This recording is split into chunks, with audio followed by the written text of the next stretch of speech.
안녕하십니까. 쇼킹부동산입니다. 9월 7일 부동산 대책이 유출이 된 것 같습니다. 발표 일정부터 요약본까지 나왔는데요. 자, 내용이 좀 심상치 않습니다. 오늘 내용 정말로 중요하고요. 끝까지 보시는 것을 추천드립니다. 어제 부동산 커뮤니티에 새로운 주택 공급 확대 방안에 대한 일정이 돌아다녔어요. 그래서 국토부 출입 기자단한테 보낸 문자처럼 보이는데요. 엠바고 기간하고 보도자료 배포 일정 등이 나와 있는데, 이번에 나오는 주택 공급 확대 방안이 언제 나온다? 9월 7일로 발표가 됐습니다. 근데 놀란 점이 뭐예요? 일요일이죠. 자, 일요일에 부동산 대책을 발표한다고 사람들이 의심할 수밖에 없는 겁니다. 역대 부동산 대책 언제 나왔을까요?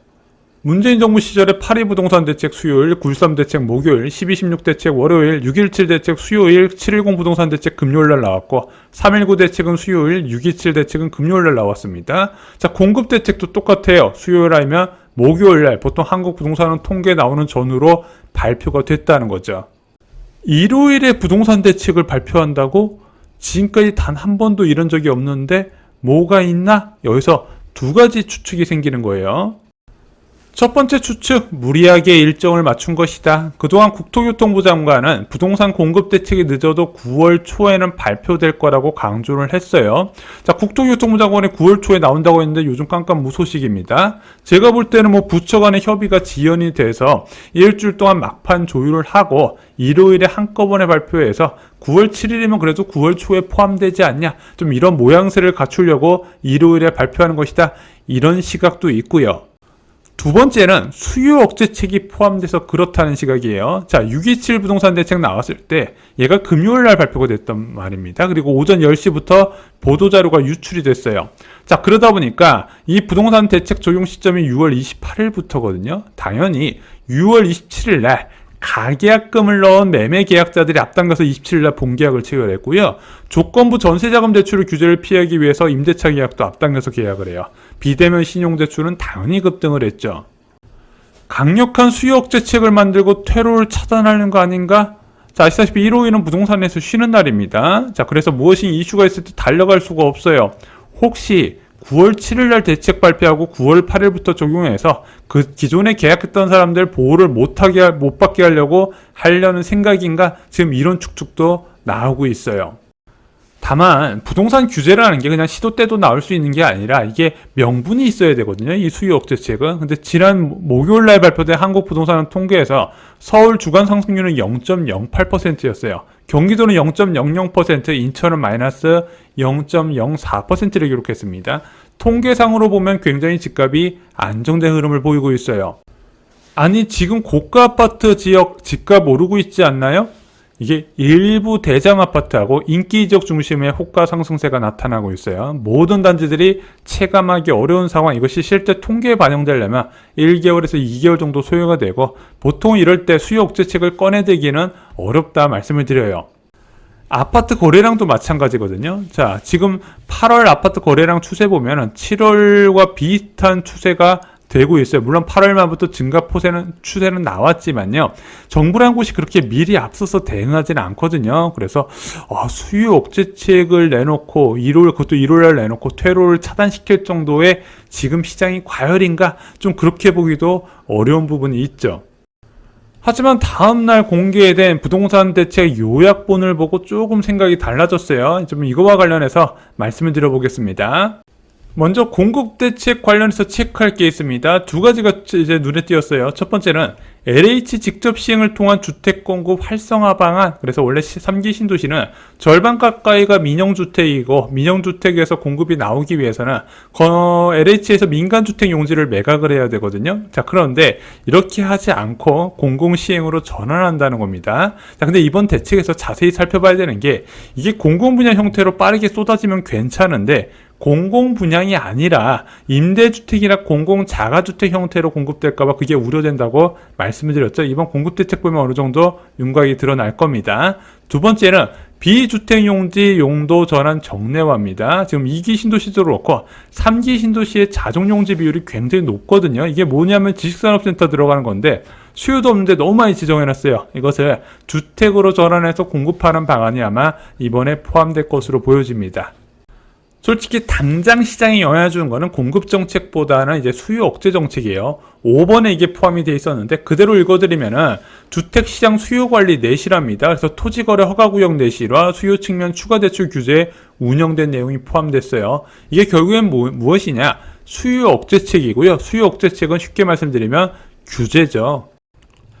그럼 가장 신경 쓰이는 문구가 무엇이냐? 토지거래 허가구역 내실화예요. 자, 토지거래 허가구역 무엇이냐? 투기가 성행하거나 집가급 등 우려가 있는 지역을 정부, 지자체가 지정하여 토지거래 시 허가를 받을 수 있도록 하는 제도입니다. 지금 2년 이상 실거주자만 매수가 가능하죠. 어디 적용돼 있다? 강남 3구, 용산구, 목동 재건축단지, 성수 전략정비고요. 여의도 재건축단지 등이 적용이 돼 있습니다. 자, 이것을 내실화한다는 것은 무슨 뜻이냐?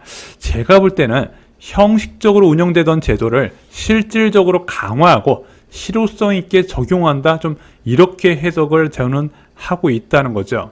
이와 관련돼서 두 가지 추측이 가능합니다. 첫 번째는 6.27 대책 이후에 갭 투자가 증가한 지역이 있어요. 대표적으로 강동, 마포, 성동, 과천, 성남시, 분당구가 여기에 포함이 되는데 이 지역을 토지거래 허가구역으로 추가로 지정하는 방안. 두 번째는 서울 전역과 과천, 분당을 토지거래 허가구로 지정을 하는 거예요. 여기는 어디다?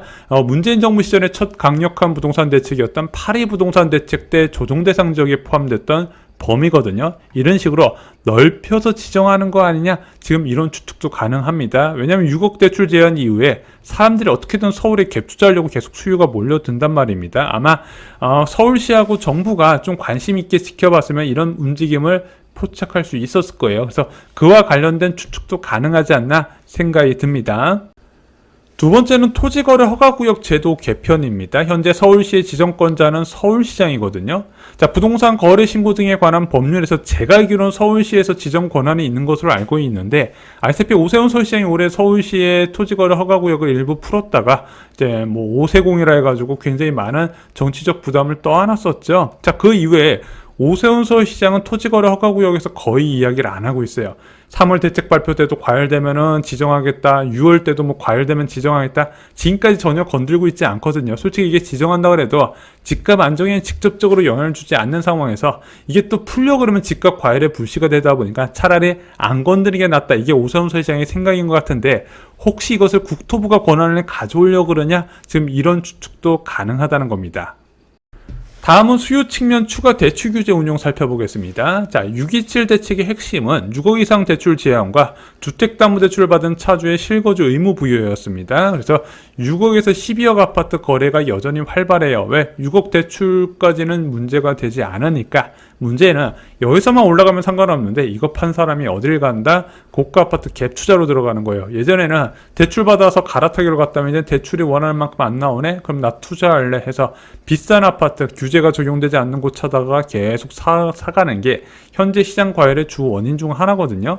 자, 문제는 이 고가 아파트 비규제 지역에 갭 투자한 사람이 어딜 산다? 규제 지역 아파트를 매수하면서 전부 다 오르고 있어요. 자, 그래서 이 흐름 6억에서 12억 아파트 거래 활발한 것과 고가 아파트 갭 투자를 막을 방법이 무엇이냐? 토지거래 허가구역 지정 확대와 비규제 지역 LTV 비율 조정이 유력하게 이야기가 나올 수가 있는 겁니다. 그래서 추가 대출 규제 우려는요. 제가 볼 때는 비규제 지역 현재 70%까지 되어 있는 LTV 비율을 조정하려는 방안이 담기지 않을까? 좀 이런 생각이 들어요. 수요 억제책이 방금 말씀드린 것처럼 강하게 나온다면요, 인기 지역 중심으로 시작된 수요 증가 움직임도 좀 억제될 가능성이 있습니다. 지금 8월 말부터 매일매일 등록되는 아파트 실거래 건수, 특히 서울 지역 중심으로 늘어나고 있거든요. 근데 부동산 규제라는 건 항상 관망을 부르게 돼 있어요. 이게 약하든 강하든 그 기간에 따라 차이가 있는데 이번 수요 억제책으로 현재 조금 상승 조짐이 보이는 수도권 아파트 시장에 좀 변화를 줄 수 있을지 체크해 볼 필요가 있을 것 같습니다. 정말 부동산 대책이 9월 7일 날 발표된다면 1월 저녁에 특별 영상 제작을 하겠습니다. 저희가 부동산 대책 가장 쉽고 정확하게 그리고 그 파급 효과까지 정리를 드리도록 하겠습니다.